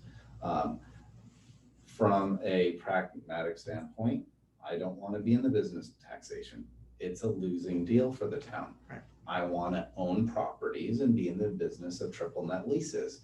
I can raise rents without the legislature hindering me, and will bring in money, and the businesses are happy so long as we maintain it. It's triple net lease, they can do whatever they want. Then it's a permitting and we're in a partnership. That would be original, that would be different. Business licensing. It's a double-edged sword. Obviously, people don't think they have the right to do their own business. They don't need a license, and what are they gonna pay this fee for? On the other hand, there's businesses that are popping up illicitly, not following zoning codes, and we can't shut them down. And we don't know that they exist. And if at least we had a licensing structure, then we could validate and make sure every business is bona fide, and the business fee covers the cost of the administration, and could even be a revenue source for economic development where all the businesses are paying into their own kind of self-perpetuating interest. For the businesses, you know, maybe there's a value there for that association, and that could fund an economic development coordinator to bring these groups together and to make sure that, because even though that's me, my time is stretched and limited. I've never been so overwhelmed by the amount of stuff that needs to be done in any job I've been in. And I've got the chops for it, but I don't have the time. I'd love to clone myself at least twice. But then we could get to it. So we've covered a lot of things, and I want to be sensitive to your time and everything. So if there's anything more you want to talk about, we certainly can. And this isn't a one-time conversation, right? So Right. maybe this is kind of food for thought, and then we come back with I additional think we ideas. have a really good base of information and material that I will produce kind of in the form of minutes. The official minutes will be, we didn't make any official decisions tonight, so there are none. We called the meeting at 6 and we adjourned at whatever time. But I will do a synopsis because of the open meetings laws and the fact that you can all talk together. You can all funnel it through me, and I will push it back out to everyone. So everyone can be on the same page with what everyone else is talking about and thinking about, and we can kind of help the conversation along so that we're not starting exactly where we left off, that we can cover some ground between meetings. So just for protocol then, if there is something that I think of afterwards that I'd like to share with the group, that should go to you Send it to me, to then disseminate down. then I can disseminate it out. Okay. If you send it to the whole group and then they respond, you violated the open meetings laws by deliberating on things without Okay. the public being able to. So if I were to share this with you afterwards electronically, I'll just send it to you and you can share it with the team if need be. Okay, just very good. Will there be a follow-up meeting, or So are we looking to meet monthly? Let's or? talk about committee leadership. Since it's appropriate to have a chair and a vice chair, and you want to discuss that amongst yourselves. I'm happy to take a lead. Yeah, and I'll officially step out, so that's not for me, so don't feel like I have to be there. Actually, I don't even know if we're gonna do a nomination process, I don't know if I'm supposed to nominate either. I mean, So I'm you guys can discuss. happy to step in. So Craig Self nominates. Oh, Aaron, I'm happy to help you're too. also, okay. And usually a chairperson, just so everybody's aware, really helps make sure that we either stay on topic, or if someone from the public has a question, if we're gonna have a public comment, and I don't know if we're gonna do that tonight at the end, but at some point we'll probably have public comment. Mhm. Do we being know able if to- somebody wants to make a I comment? have no idea if anyone else is on.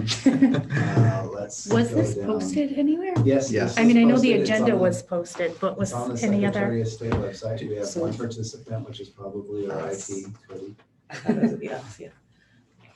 Town Yeah. hall Oh, host. just It's us. And We participated in it Is already. not there any- popular is there yet. any public that would like to comment? No, yeah. Okay, thank you for calling that out. But, so we'll have that on the agenda in the future, because I don't think I put public comment on there, and it should be on of every public meeting, I guess. Yes. So the chair is just gonna kind of run through the agenda, but as staff, I will help formulate the agenda. I'll work with the chair as the liaison. If the chair is absent, I'll work with the vice chair. And so however you wanna do that. Does it require, so again, quasi-public agency, many board meetings, does it require that like an official should be voting, second, nominate, like, I don't know. Because it's a committee. Let's. I don't know, because I just So, don't want to get you in let- trouble, because let's it won't be me getting in trouble. Let's keep this informal. We don't need to Okay. adopt Robert's rules or anything.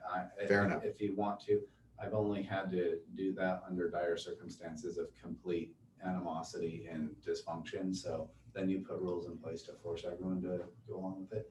I just But know how Rhode Island can be, so.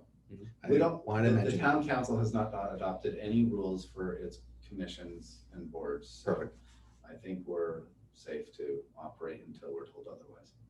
I've learned from watching other people make that mistake, so it's not fun. Yeah. So that's great. Thank you for stepping up. Yes. Yeah, thank So we you. have a chair and a vice chair? Excellent. Sounds good. All right. I will ask all in favor of supporting Craig as chair and Aaron as vice chair. Aye. Aye. Aye, okay, great. Any opposed? No. All right. Schedule of meetings, frequency, time, date.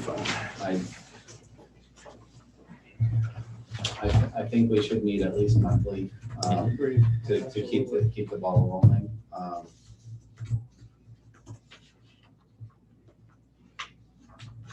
So my town council meetings are usually on Monday nights.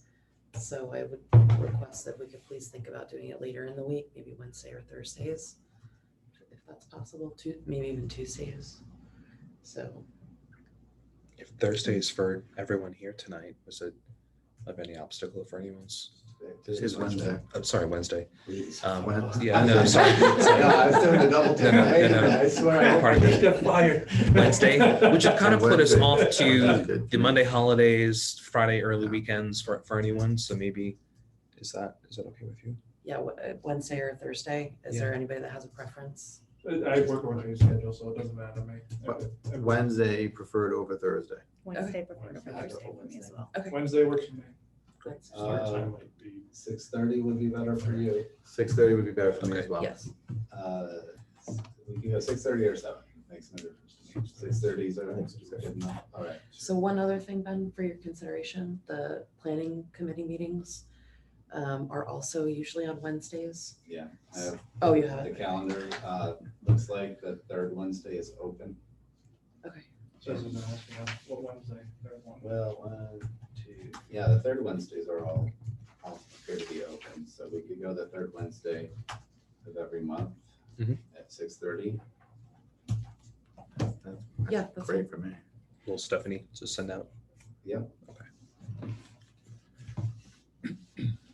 Do we want to talk about any items we should think about before we meet next month to come back? Should we can certainly look at your Yeah, please. your form here. Do we want to send you maybe any other items we want added to the list once you send your list out? So, yeah, I think, I don't know that just from the conversation tonight, I think it was very stimulating. And I think that's enough because I don't have anywhere to go with assignments as far as, hey, let's do this next. What I think we do need to do is try to get all of these ideas that we've now talked about, because last month I sent you the questions and you've all thought about it and we've had a really good discussion. Now we need to take everything we've talked about and we could categorize it into priority groups of and maybe there's an app called Poplet, which is great because you can create an org chart, but they can go in any direction. So I'm thinking some ideas might be better for small businesses, big businesses. Some might be more community oriented as far as celebrations and activities. Others might be more tourist geared, and they all might interconnect in some way. Infrastructure, marketing, right? Right. This- you know, if we're gonna do a big infrastructure push, the town, you know, maybe the conversation is that you're gonna be advocating for a change to the town's charter even to talk about, you know, we really shouldn't leave a $111 million decision in the hands of less than 10% of the voters that are largely voting in ignorance, I'm guessing, because how many people really take the time to read the whole budget and come to me or the council to ask questions?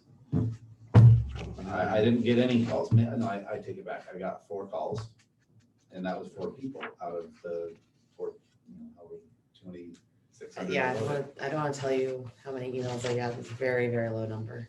Very low. So are we running the town in the most prudent and intelligent way possible? Pure democracy is wonderful if everyone's participating equally informed, knowledgeable, and engaged. When it's not, I think the Republican form of government where you have representatives acting on your behalf works very well. So is that what's going to be necessary to ensure that a town budget is passed so that you can do infrastructure projects and do the things that you need to do? A lot to consider, right? And I'm the staff. I'm the hired help. I'll do whatever I'm asked to do with whatever resources I'm given. But I can't make something out of nothing. I've got to have resources to work with. I think you're right on the money with that, though. It's something I've been saying for a while. We're operating like a town of 500, and we're not. You know, the town hall days of sitting in a room with all your neighbors, you know, after everybody had a pig roast and voting on a budget is just crazy. It doesn't work like that anymore. And the difference between the way we operate and well, the way we operate and almost everybody else, 39 cities and towns, 15 of them have our method of doing this. And they're all a lot smaller than us.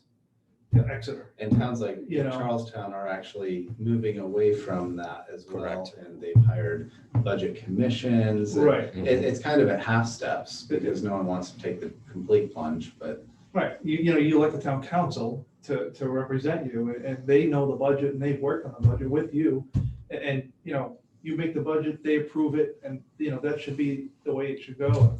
If the taxpayers don't agree with the budget, they change their leadership next time around. so part of these are public policy issues. And so as an economic development commission, you're considering the impact of how we do government as how we do Existing structure. There's inherent inhibitors. So When you talk about I want upgrading you sewers and stuff, I want you to work on defining all those, you know, really kind of, we did an introductory SWOT analysis, but we really need to kind of crystallize those down into the essence of what's really important to take on. I think all of these things are important. And then it's like, okay, we're agreed that these 12 things are the top priorities. Now, where are we gonna start biting at the elephant first? Because it'll take time. I'm using the elephant because that's our logo. The ochre. That's the ochre.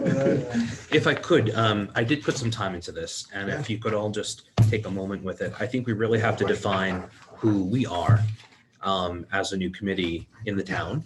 And I think this kind of highlights the infrastructure requirements of who we need to be. I think we all came here tonight, including myself, with a lot of enthusiasm and energy, but I think we really have to define this committee clearly. And we might need another meeting or two to just work on that before we can really assess and make other changes. I don't want to make any assumptions, but let's not limit our potential to single track lines. That we could do a little one-off community event here and there. You know, just Springersbury started doing a food truck Friday, and just they permitted up to 6 or 7 food trucks to use this parking lot in this park on Fridays from 11 to 2, and that was it. They each paid $50 to be there, and the town collected that as revenue, and then everyone just went, oh, it's food trucks. And after 4 or 5 years, people still had never heard of it in town. Right. Oh, they have food trucks. Timing is good because Cold State Park basically just got rid of, you know, So anyway, not saying we want to run it that now, but I know Councilman Black was pretty up on trying to do something this year. That's what when he approached me on the fire department level, that's what he was looking to do. I know. I would just be embarrassed to identify that with an EDC, which most people won't even understand the acronym Right. or the three words spelled out as to what it does. So I think I would just like to be better vetted, because I think this town either jumps on something too quickly and the execution is really poor. And I think all the Karens out there that are complaining would rather just stay status quo and not have the town change, because when it does evolve, it evolves very poorly. And execution's never been praised, right? So with planning, I mean, people would rather see a lot empty than the planning committee approve something that's really poorly executed. There's a business here in this town that's very successful, and they're trying to acquire property and move. And I was in queue with another unrelated issue, but I heard the planning committee come together and criticize architectural plans that cost this business owner tens of thousands of dollars, and postponed the decision because maybe the thought of putting some hanging plants in the front of the building was more appropriate for the town mix. And that, lawyers are involved, architects are involved, and this poor business owner had to now go another 30 days unknown of question about acquiring, so I think we have to really kind of define who we are. I have never help with- seen a community where either the Chamber of Commerce or the EDC or anybody actually went to a planning committee meeting to Witness. lobby those people about, come on, knock it off. We need you to support business, and this Correct. is something we advocate. That's what chambers of commerce are supposed to be. They're supposed to be advocates, but That's right. maybe at the state or federal level, they get on legislation or something, but that gets so far removed. But to your point, if there's attitudes prevailing on the planning commission that should change, who's going to change them? It's not the My heart planning sank director knowing or that me. but just my heart sank knowing the cost of the professional services that were part of that meeting to support that business, And to I then take think- it to the next level, only to get derailed because of hanging plants or potted plants or shrubs. And it We have was a like, brand new town council right now who's not jaded. exactly. But I've exactly. seen town councils and city councils where it's just another development, and there isn't that level of sensitivity to the cost of investment that's been made, or that, oh, you're a business, you're so profitable, you're there to make money, and Mhm. it's okay if we charge you these fees and whatever. So there needs to be an understanding and a balance and an advocacy. And I think we can help the community learn through surveys. We can do a lot. If 30% of the business owners in this town knew what EDC stood for, I'd be really confident to take it to a next level of putting up a banner to identify the EDC is associated with an organization to support business, to have a food truck. I just feel that we have to identify who we are and what this community stands for. The code really doesn't define what we do either. It's very open. That just says, the town manager can appoint our group. Mhm. So maybe Well, we people can- need to understand what that group is to do and Yeah, how it's going to yeah, yeah. benefit. That's all I'm trying to get Maybe to. this group is going to be self-defined as to its purpose and scope. And maybe that runs its course in as a governmental unit of the town council. And I consider you guys all appointed by the town council, even though I had to technically make the phone call because I didn't interview anyone and you're already picked. So, but I think we've got a really great group here. I'm really impressed with your insights and conversation and commitment. So I think we have a lot of good work to do, and we'll see where this goes. I do see the EDC as a behind the scenes operator, like putting on a theatrical production. You don't see the grips, the lighting, the people Right. pulling the drapes and moving the props. And yet it has the most profound impact, almost more than what the actors themselves do. Mhm. They're the window dressing, they're the coup de grace, but you're going to be doing that work. And so whether or not you need to brand yourselves out to the community, whether this is a platform in and of itself for communications, or if this is the brains behind that work that's going to push it out through other channels. Maybe this group's efforts is recruiting other businesses to form and recognize the need for some business group to advocate, because as a town entity, you're not really in a position to advocate for business interests when you're representing the town, but maybe businesses could do a better job representing themselves. And maybe you can be that liaison to say, well, here's what we're looking at. What are your needs? What would make a difference for you? But, if we walked into a business here in Coventry and introduced ourselves to someone, they'll certainly give us the time of day. Once we depart their business, they may want to go somewhere to identify, just to do their own research. I mean, as I would, right? If you walked into my business and introduced yourselves after this successful meeting tonight and talked about the many things that you're going to do, I may want to go somewhere to find out what this group is about, and if there's no information on it. So maybe, just better defining who we are, having a central nucleus, maybe Headshots. on the town page. Well, no, just something. Oh, this is I know. this new Okay. committee, and they are looking to do this for business value, and I think just for credibility almost like- purposes too. Is it almost like a mission statement to say, Yeah, this, Pretty much. this is what we want to do? Yes. But And keep then it, all of our efforts. define ourselves, but I'm sorry, but Yeah. there's a huge benefit of not being too defined. That's right. But So- but so at least we- having we some So credibility. I for think I know servants. exactly what you're saying. So and as far as the skeptics goes, listen, I work at an airport, so every plane that takes off, we get a complaint from at least 3 people.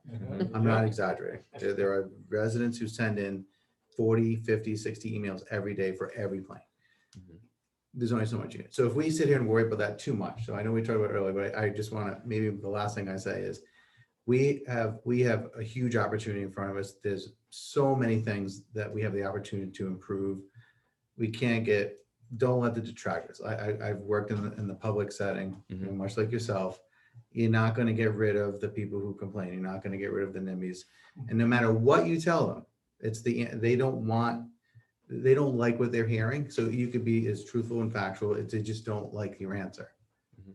We stay Yeah, true to our mission. And we I can't mean, and we deflect show all of them, that, but just we show them identify what the we're group. doing. Yes, we identify ourselves and we let them know that we are working on their behalf.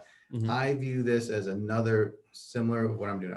This is a public service. We are trying to better living in Coventry for Correct. everybody, doing Correct. business, living here. Mhm. If we can bring in more tax revenue, then everyone pays a little bit less, then we've done our job. Which I think would help if down the road we can submit a request for a funded individual or for support, then we have some credibility because we defined ourselves during this fiscal year. We've done X with, this is what we're here to do. And if we Absolutely. do have success, which I think that we will, it can kind of link back to something more credible than some Definitely. hidden group of, Yes, You know, transparency is key. correct. So Correct. So I think I that's should where we, have brought this up maybe at the beginning, but it was the advice I got from my mentor when I started in this career. He said there are 5 goals of economic development. Increase taxes, remove blight, create jobs, beautify the community, and bragging rights. I got them all, yes. there you go. Well done. That's essentially what we're all about. When people wanted to talk to him about public-private partnerships, he said, yeah, we'll do the traditional one. You build it, I tax it. That's an approach. You got to pay for the services somehow. Mhm. Every community is different. Every state's different. Oregon, no state income tax. It's great. No, I take it back. No sales tax, but the state income tax was high. Some places, you go up to Washington, there is no state income tax, but the sales taxes are really high. Mhm. So you got to pay the piper Right. somehow. It's going to come out of a 6 different half pocket. dozen. Yeah, right. There are some states that are a little cheaper than others, but the cost of living, taxes, you're still paying for schools and infrastructure everywhere. Exactly. True. And then I guess my only other question is, so without letting 30 days go by, so other than like researching on the website, how can I start maybe, so I need an assessment and I sent some questions, do we have this database? So how do I start seeing what is our library? Like where are we starting from? Or should I just assume? We're starting from pretty much scratch. Okay, We that's all I have, need to know. That's overstating it. We do have a powerful GIS website tool. But I don't know how sophisticated it is and how adept we are at using it. But like one of the economic development efforts I would have I would do if I had time, but I know I never will with the other priorities, would be to create basically a booklet, a profile page for every lot, every vacant lot, to say what the utilities are, what the taxes are, what the I think I may zoning pass that. is. You mentioned it, and I've done that before. Yeah, it's Uh, huge. It's a lot of work, but with the GIS system, you can just click it, take the picture, take the Google shot, put Yeah, it's on a put it map. together, Yeah, and yeah. now, they do Huge. that for Zoom, or not Zoom, sorry, Zillow and apartments.com and every other real estate website now. It's like, oh, now you can see the map, the house, the pictures, just like you do for a housing property, you need a commercial inventory list that makes that readily accessible. But kind of outside and beyond what the inventory is, what the zoning is that what it should be? Is that what it should continue to be? There have been a lot of decisions made in Coventry that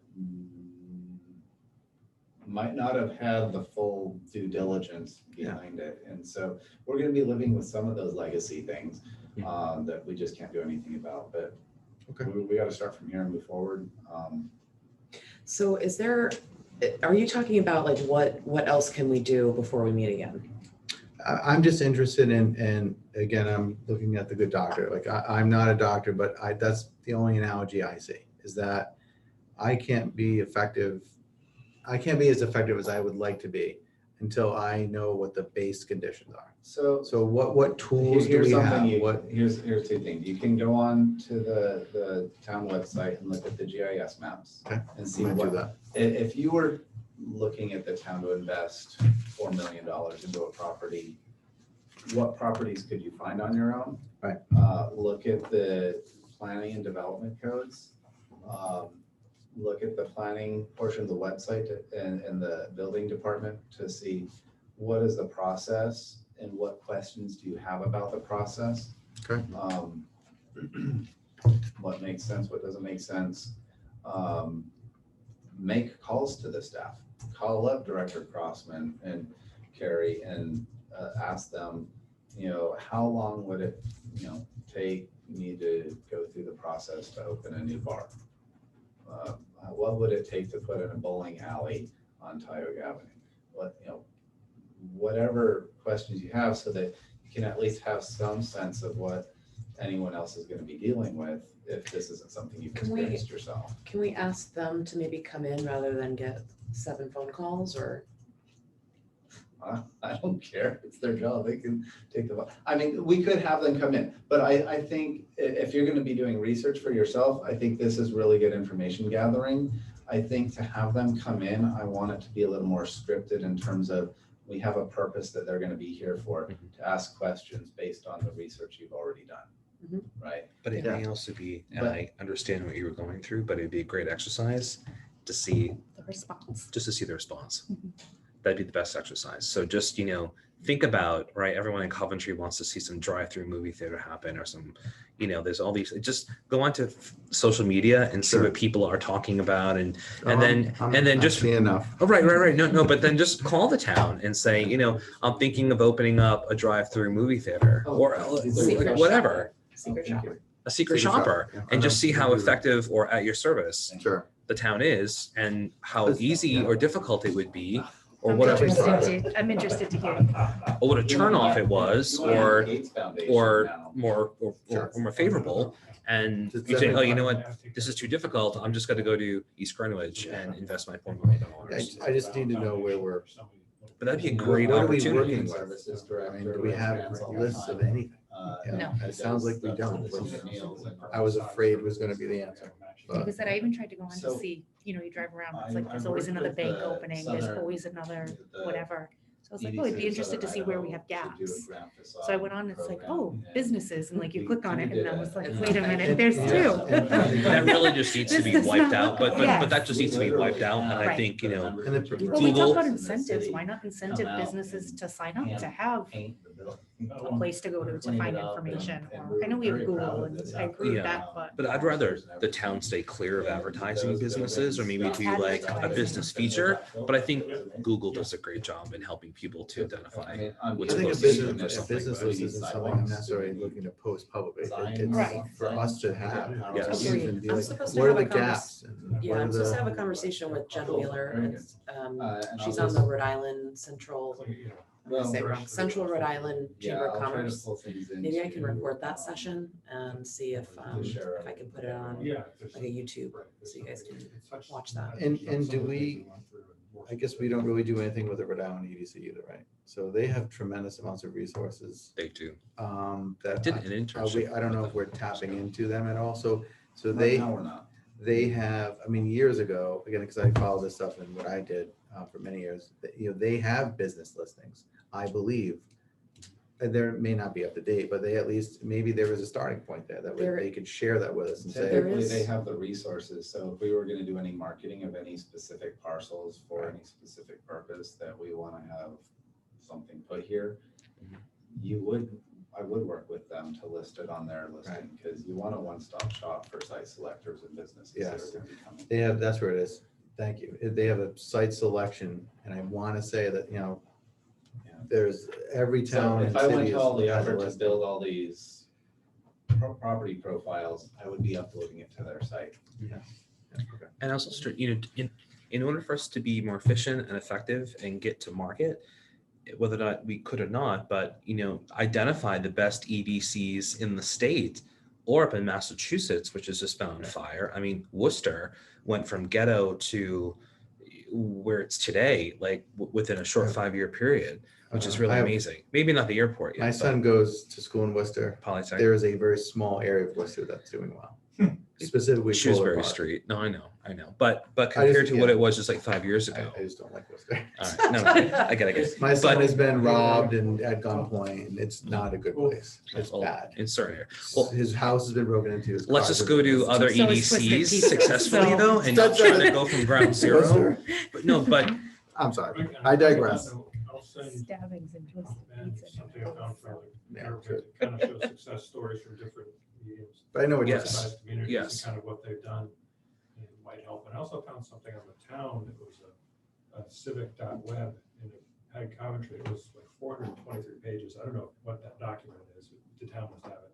But it profiled everything from how many tennis courts there are to this, to that, the type of description about the town. Hmm. All these very impactful of dense, a lot of That's Coventry interesting. information. Yeah. So that is great. Yeah, I'd love to see that. Hmm. Good find. Yeah. Our IEDC But- though is very established, but you know, I think let's look at some success stories in the last Definitely. 5 years and see what the EDC organizations have done. Meet their members, discuss. I mean, I'm sure they'd be happy to share some best practices. You know, I don't think we have to reinvent the wheel. Mhm. And I think where we're located, we can outreach into Connecticut, Massachusetts, but certainly within our own state. I mean, because there are some towns that are doing quite well right now, and they're really developing. If we wanted to do a business survey, I assume through the tax records, we would be able to send that out though, right? So there are some lists of information. I hope. Are you looking at me? Uh, No, there's not, all no, right. we're starting from scratch. List of information about what. So if we We're all wanted- gonna drive around and just write If we down want, addresses. I know, right? If we wanted to put out a 5-question business survey of, you know, what's going good, what's going bad, what prevents you from being more successful? Mhm. Do we have, through the tax rolls or other, do we have a listing of businesses that reside in Coventry? It might be easier to go Well, I mean, we Staples. have We do. I mean, Staples 'cause we Media have- Print, and they can we We have identify an assessor's commercial office versus and a tax residential collector's listings. office. They've got the list of all the businesses. Yeah. So Okay. we have Yeah. lists. I don't know if we have emails. I don't know if we Okay. have the convenience of doing something other than a phone interview or. A mailing address might be to the landowner, but not related to the business owner. But I think if we just use Staples and get a quote to identify commercial business, Okay. I've looked into the, like some years ago. It's very easy and it's actually very inexpensive. So Okay. like you could Didn't know send that. a flyer to every business within, So many exact zip miles or code. Okay. Yes, and they actually can filter through demographic research that they have. That's just easier than relying on the town, sadly. So keep your ideas Yeah. going, but let's Mhm. get them into an email to me and Will we'll do. continue this conversation on the 21st of July. We'll hit the streets. And should be here. So I think A portal to I register a fly- business I'm is coming back very from my reunion, Great. but I fly into Baltimore on the 20th, and so then it's just a matter of getting up here. So I'll be here for the evening. from Baltimore Yeah, in the morning. Except for the thunderstorms. I'd say as long as your flight's on time. yeah, no, It's I been rough going last week. think, Hmm. well, I've flown in 2 weeks. Terrible. yeah, So do we need, I can make a motion to close the meeting. It's gonna need a second. motion and second, all in favor? Aye. Aye. Adjourned. Thank you.